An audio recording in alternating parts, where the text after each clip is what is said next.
SLBC టన్నెల్లో rescue operation continue అవుతోంది. ఊట బురద అడ్డంకిగా మారింది. జీపీ రాడార్స్ గుర్తించిన ప్రాంతాల్లో తవ్వకాలు కంటిన్యూ చేస్తున్నారు.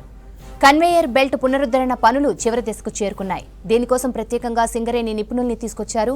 కన్వేయర్ బెల్ట్ అందుబాటులోకి వస్తే రెస్క్యూ మరింత ఈజీ అవుతోంది.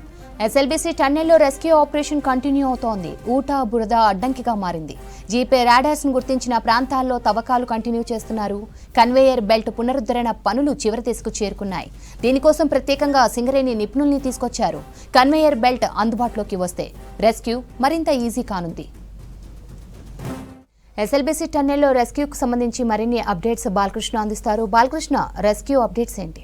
సహాయక చర్యలు ముమ్మరంగా కొనసాగుతున్నాయి. నిన్న సీఎం రేవంత్ రెడ్డి విస్తృత స్థాయి సమీక్షా సమావేశం నిర్వహించిన తర్వాత మళ్ళీ స్పీడ్గా సహాయక చర్యలు అయితే ముమ్మరంగా కొనసాగుతున్నాయి. ఏదైతే యాక్సిడెంట్ స్పాట్ ఉందో అక్కడ ఐడెంటిఫై చేసినట్టుగానే ఎన్జీఆర్ఐ ఏదైతే మార్కింగ్ చేసిందో ఆ మార్కింగ్లో నిరంతరంగా తవ్వకాలు ఎక్స్కావేషన్ అయితే జరుగుతున్నాయి. అందులో చాలా ఫాస్ట్గా చాలా రిస్క్ తీసుకొని మరీ రెస్క్యూ బృందాలన్నీ కూడా చాలా ఫాస్ట్గా మూవ్ అవుతున్నాయి.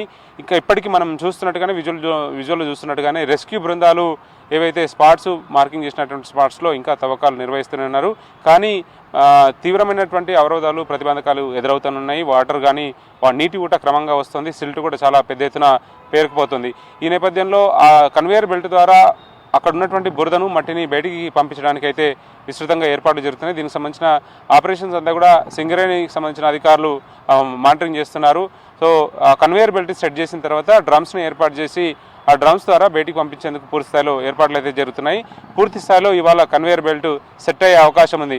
సో కన్వేయర్ బెల్ట్ కనుక ఒకసారి సెట్ అయితే అక్కడ ఉన్నటువంటి శిథిలాలను డెబ్రిస్ని మట్టిని బయటికి పంపించేందుకు పూర్తి స్థాయిలో ప్రయత్నాలు అయితే జరుగుతున్నాయి.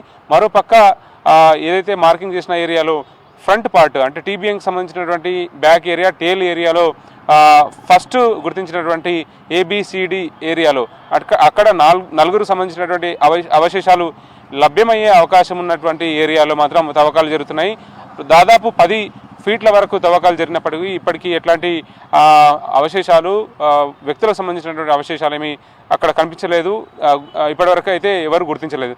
సో ఇంకా నీటి ఊట వస్తుంది. ఆ నీటి ఊటను క్రమక్రమంగా తొలగించేందుకు ప్రయత్నాలు అయితే జరుగుతున్నాయి. ఒక్కొక్క హోల్ దగ్గర మనము ఆ ఏరియాలో టీబీఎం సంబంధించిన బ్యాక్ ఏరియాలో మాత్రం 4 చోట్ల తవ్వకాలు చేస్తున్నారు. అక్కడ ఒక్కొక్క హోల్ దగ్గర 1.7 HP సామర్థ్యం కలిగిన ఒక్కొక్క మోటార్ ద్వారా ప్రతి గుంత నుంచి వాటర్ని తోడివేసే ప్రయత్నం జరుగుతుంది. నిరంతరంగా వస్తున్న నీటి ఊటని బయటికి పంపించే ప్రయత్నాలు యాజువల్గా జరుగుతున్నాయి. ఇందులో rat hole miners, rescue teams, సింగరేణికి సంబంధించిన రెస్క్యూ టీమ్స్, సింగరేణి కార్మికులు చాలా చురుగ్గా మూవ్ అవుతున్నారు. ఇందుకు సంబంధించిన ఎంటైర్ ప్రక్రియను రెస్క్యూకి సంబంధించిన ఆపరేషన్స్ని రెస్క్యూ టీమ్స్ అట్లాగే ఎన్డీఆర్ఎఫ్, ఎస్డీఆర్ఎఫ్, ఇంకా ఫైర్ డిపార్ట్మెంటు, నేవీ అన్ని డిపార్ట్మెంట్లకు సంబంధించినటువంటి వింగ్స్ అధిపతులంతా కూడా చాలా జాగ్రత్తగా పరిశీలిస్తున్నారు.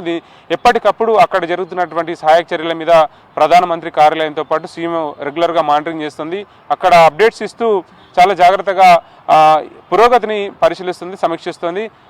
ఎప్పటికప్పుడు జాగ్రత్తలు తీసుకుంటూ కూడా చాలా ఫాస్ట్గా మూవ్ అయ్యేందుకు ఆస్కారం తీసుకుంటూ సహాయక చర్యలను చాలా ముమ్మరంగా చేస్తున్నటువంటి పరిస్థితి కనిపిస్తుంది. ప్రతి టీం కూడా లోపలికి వెళ్ళిన రెస్క్యూ టీం ప్రతి టీం కూడా దాదాపు 12 గంటలకు పైగానే అక్కడ శ్రమిస్తున్నారు. వాళ్ళు ముందుకు వెళ్తున్నటువంటి తీరు ప్రతి ఒక్కరిని సెల్యూట్ చేసే విధంగా ఉంది. సో రెస్క్యూ బృందాలు చేస్తున్నటువంటి సాహసం అయితే చాలా డేంజర్ జోన్లో రిస్క్ చేసి చేస్తున్నటువంటి తీరు మాత్రం చాలా అందరి నుంచి ప్రశంసలు అందుకున్నప్పుడు కూడా కొంత రిజల్ట్ రాకపోవడం పట్ల ముఖ్యంగా కుటుంబ సభ్యుల నుంచి ఆందోళన అయితే తీవ్రంగా కనిపిస్తుంది. ఇప్పటికీ 10 రోజుల నుంచి కుటుంబ సభ్యులంతా కూడా ఎదురు చూస్తున్నారు. ఆందోళన వ్యక్తమవుతుంది. ఇంకా ఎప్పుడు తమ వారి ఆచూకు తెలుస్తుందన్న మాత్రం ఆందోళన మాత్రం స్పష్టంగా కనిపిస్తుంది. సో అన్నిటికీ సమాధానం దొరకాలంటే మాత్రం ఏదైనా అక్కడ తవ్వకాలు జరుగుతున్న సందర్భంలో ఏదైనా రిజల్ట్ ఉంటే ఆ రిజల్ట్ బేస్ చేసుకొని అక్కడ ముఖ్యంగా అక్కడ శ్రమిస్తున్నటువంటి సిబ్బందితో పాటు విక్టిమ్స్ సంబంధించిన కుటుంబ సభ్యులకు కూడా ఒక ఊరట కలిగిస్తుందని చెప్పవచ్చు.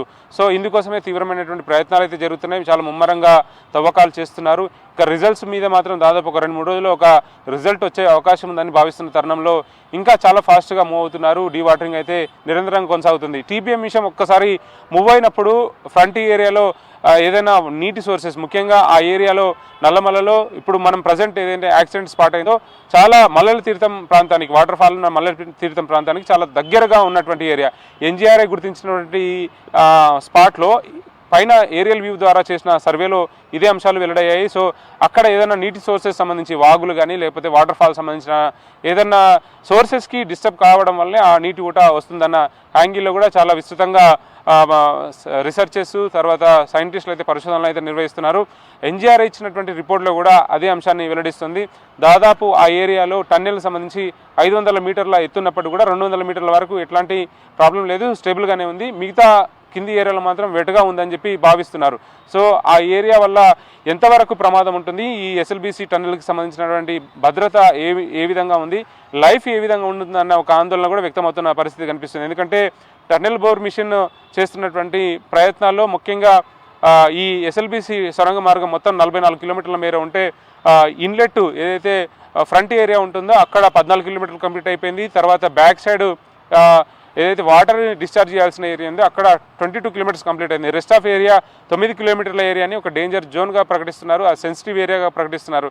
సో టన్నెల్ బోర్ మిషన్ని తీయడానికి ఆస్కారం లేదు కాబట్టి వెర్టికల్ మూమెంట్లో డ్రిల్ చేయాలనే ఆస్కారం ఆ ప్రయత్నం కూడా జరుగుతుంది. మరోపక్క నిన్న సీఎం రేవంత్ రెడ్డి ప్రకటించిన విధంగానే రోబోస్ని రంగంలోకి దించబోతున్నారన్న సంకేతాలు కూడా స్పష్టంగా వినిపిస్తున్నాయి. అవి ఆ ప్రయత్నం ఎప్పటి నుంచి స్టార్ట్ అవుతుంది అనేది మాత్రం తేలాల్సి ఉంది. ఏదేమైనప్పటికీ కూడా నిరంతరంగా మానిటరింగ్ పిఎంఓ నుంచి అట్లాగే సీఎంఓ నుంచి నిరంతరంగా మానిటరింగ్ ప్రక్రియ అయితే కొనసాగుతుంది. రిజల్ట్స్ కోసం అయితే వెయిట్ చేయాల్సిన సిచ్యువేషన్ అయితే స్పష్టంగా కనిపిస్తుంది. Over to you Sravanthi.